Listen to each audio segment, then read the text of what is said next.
বিরোধী মত দমনে গোপনে $190 মিলিয়ন নজরদারি সরঞ্জাম কিনেছিল শেখ হাসিনার সরকার। 2015 থেকে 2025 সালের মধ্যে বাংলাদেশি মুদ্রায় প্রায় 2200 কোটি টাকা ব্যয় করে 160টিরও বেশি নজরদারি প্রযুক্তি এবং স্পাইওয়্যার আমদানি ও ব্যবহার করেছে ঢাকা। এমন তথ্য উঠে এসেছে টেক গ্লোবাল ইনস্টিটিউটের সাম্প্রতিক এক অনুসন্ধানী প্রতিবেদনে।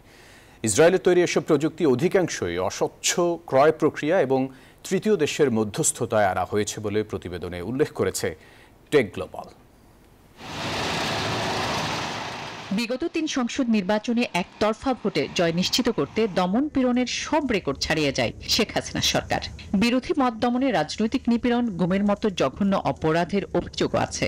এই সময়টাই সাইবার নজরদারিকে হাতিয়ার হিসেবে ব্যবহার করে হাসিনা প্রশাসন। বিশেষ করে 2018 ও 2024 সালের নির্বাচনের আগে নজরদারি প্রযুক্তির ক্রয় নাটকীয়ভাবে বৃদ্ধি পায়। 2016 সালে হলি আর্টিজান হামলার পর সন্ত্রাস দমনের অজুহাতে এই নজরদারি বিস্তার ঘটানো হয়। এমন তথ্যই উঠে আসে টেক গ্লোবাল ইনস্টিটিউটের সাম্প্রতিক এক অনুসন্ধানী প্রতিবেদনে। এই জন্য গোপনে শেখ হাসিনার সরকার $190 মিলিয়ন বাংলাদেশি মুদ্রায় যা 2200 কোটি টাকারও বেশি নজরদারি সরঞ্জাম কিনেছিল বলে জানানো হয়।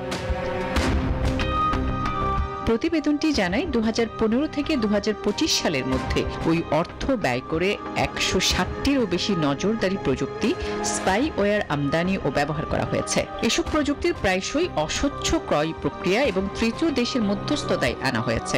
নজরদারি ব্যবস্থার বিস্তারের পেছনে ছিল আইনি দুর্বলতা। অনুসন্ধানে ওই প্রতিবেদন বলছে, এসব সাইবার নজরদারি রাজনৈতিক বিরোধী, সাংবাদিক, অ্যাক্টিভিস্ট এবং সাধারণ নাগরিকদের লক্ষ্য করে ব্যাপকভাবে ব্যবহৃত হয়েছে, বিশেষ করে রাজনৈতিক ও নাগরিক আন্দোলন দমনে। তবে শুধু ক্ষমতাচ্যুত শেখ হাসিনাই নন, এই প্রযুক্তিগুলোর বেশিরভাগই বিশ্বজুড়ে অন্যান্য স্বৈরাচারী শাসনেও ব্যবহৃত হয়েছে।